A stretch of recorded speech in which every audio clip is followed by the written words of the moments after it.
So, normally it's Elliot Friedman that goes out there and provides us with the big and crazy and funky audio hits that indicate to us what might be happening around the NHL, but this time, it is his partner in crime, Jeff Marek, on the recent episode of The Jeff Marek Show, who went out there and spoke in particulars as to who it is on the Toronto Maple Leafs that could be moved. Now, this is available on the most recent clip. It was posted everywhere on social media, but essentially it's this episode here, Maple Leafs Management Speaks, at around the 58-ish minute mark, where Jeff Marek says in very blunt language that Mitch Marner, John Tavares, and Morgan Rielly are each on the table, while Matthews and Nylander are untouchable. Now, of course, that is just Jeff Marek's own thought process. He's not saying, oh yeah, this is what's happening, this is it, this is that. He's like, yeah, no, I think that these guys are on the table. And with that in mind, we have to start thinking about the full-on deconstruction of the Toronto Maple Leafs core and how it might not actually just be Mitch Marner that could be on the move. Now, we've been making all these videos about Marner because, I mean, why wouldn't we? He is the hot topic right now, and everybody seems to be deciding, okay, where is it that he could get traded to? But the other names are ones that I think we should be focusing on as well. Johnny T, Captain John Tavares, is signed on till the end of next season, making $11 million, and he has no move clause protection on his final year of his deal. Could we see him be forced to waive and go somewhere else? Morgan Rielly recently signed himself a longer-term-ish extension, which sees him making $7.5 million a year till the end of 2030, and he also has himself some no-move protection, so if these guys were to get moved, they would have to agree to it.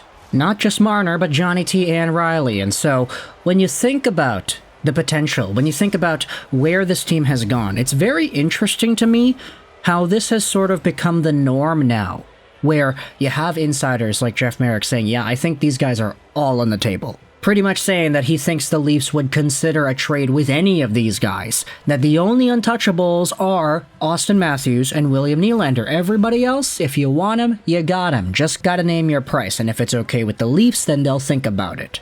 Because in the past, I feel, when it comes to guys who have no move clauses and trade protection and all that, I feel like this new type of conversation that we're having is very, very new. Like, a few years ago, if you had a guy who was on a no-move clause, it was kind of taboo in a way to talk about him getting traded because it's like, yeah, no, he has to agree to it. He'll never agree to it. So, because he's got no move, he's protected, and he wants to stay in this area, which is why he has that no move in the first place. And even over the years in the 2010s, we had guys who fully exercised their no-move clauses and their no-trade clauses. They rejected trades to go certain places, and we were like, okay, fine. I mean, that's well within his right, and we knew this. We all knew it. Like, Louis Eriksson, for example, in Vancouver, he almost got traded to Edmonton until he himself said, no, sorry, I'm exercising my rights, I'm staying in Vancouver, and then the Canucks were crap out of luck because they couldn't trade a guy because he wouldn't be allowed. But recently, with guys being so put in the public eye, and with expectations not aligning with reality in terms of how these teams play and how these players perform, now when everybody's talking about the Toronto Maple Leafs blowing up the core, now it's like, yeah, no, Marner, Tavares, Rielly, each of these guys on the block, they're on the table, you can ask about them. And it's gotten to a point now where no move clauses don't really mean much.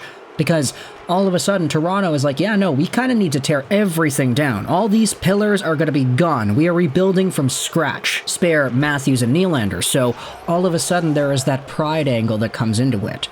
No longer is it Louis Eriksson saying, nah, sorry, you want to trade me to Edmonton, but I'm going to stay here.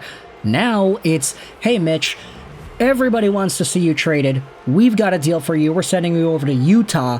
Accept this trade, or you're going to be public enemy number one when it leaks out that you had an opportunity to get moved and you said no. You could say the same thing about Johnny T, maybe to a lesser extent because Tavares hasn't been as bad compared to the expectations, but he is making a bit more money, so yeah, who really knows?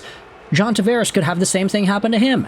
Hey, you were a hometown guy. You wanted to come here. You ditched your Islanders team for us. You ditched the #1 contract in the NHL for us. Yeah, you remember that little tidbit? When John Tavares was a free agent, he was offered $13 million to go over to San Jose. You rejected that, you came here, and now, guess what? You captained this team, you didn't win crap. Now you got an opportunity to help this team out one more time by waiving your no move. Do you do it? And if he says no, then the same thing. Public enemy number 1. Morgan Rielly, I feel like there's a lot more of a leash on him because he hasn't really had that same label of being a non-performer in the postseason. I mean, this season, Morgan Rielly had himself a fairly okay 3 points in 7 games played, but realistically, I mean, Rielly, I feel his best seasons are behind him. He had 70 points one year in 2018-19.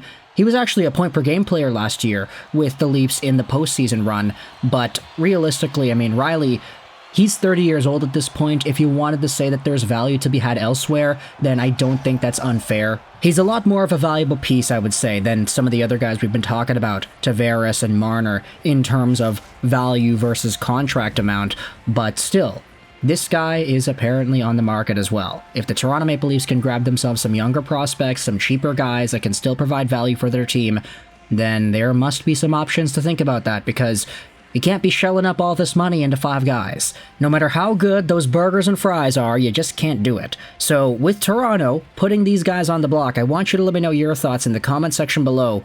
What are your opinions about John Tavares, Mitch Marner, and Morgan Rielly if they were placed onto different NHL teams? We had already talked about the Marner thing because him and his talent, of course, we recognize he is one of the best playmakers in the NHL, but, you know, the clutch factor there. Maybe he would thrive in an environment that is not as media-heavy and super expectation-filled like Toronto is. Utah would actually be perfect, honestly. Like, I think as more days pass by, the Utah whatever they're going to be called seems more like an appropriate fit. That Keller for Marner trade seems like something that I think would actually benefit the Leafs pretty nicely.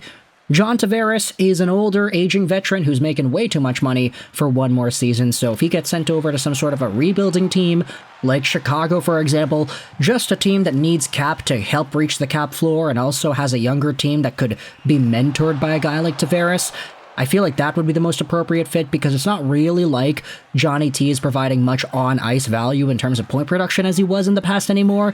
I mean, age has really started to get up to him these past few years. This season, John Tavares had 65 points in 80 games, a big cry from the 70 and 80 point season he posted up the past 2 years. He is not a point-per-game guy anymore, unfortunately.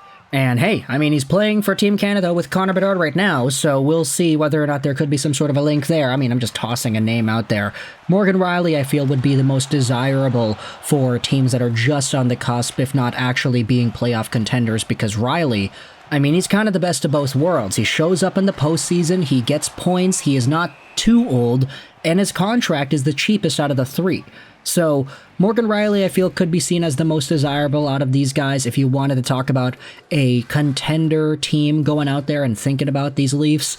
I mean, bring him home, right? Morgan Rielly should come back to the Vancouver Canucks. I'd love to see some sort of a deal go down like that. But of course, only if it works out salary-wise. But either way, let me know your thoughts in the comment section below about Jeff Marek's huge trade update in regards to Mitch Marner, John Tavares, and Morgan Rielly and how these guys are all on the table, according to him on his show. If you're a Toronto Maple Leafs fan, what do you think is the least that you would accept in a trade for any one of these 3 guys? What do you think their values are? And if you're a fan of any other team, who is it that you would want the most out of Marner, Tavares, and Rielly in your circumstances? Let me know your thoughts in the comment section below. I hope you enjoyed this video, and bye.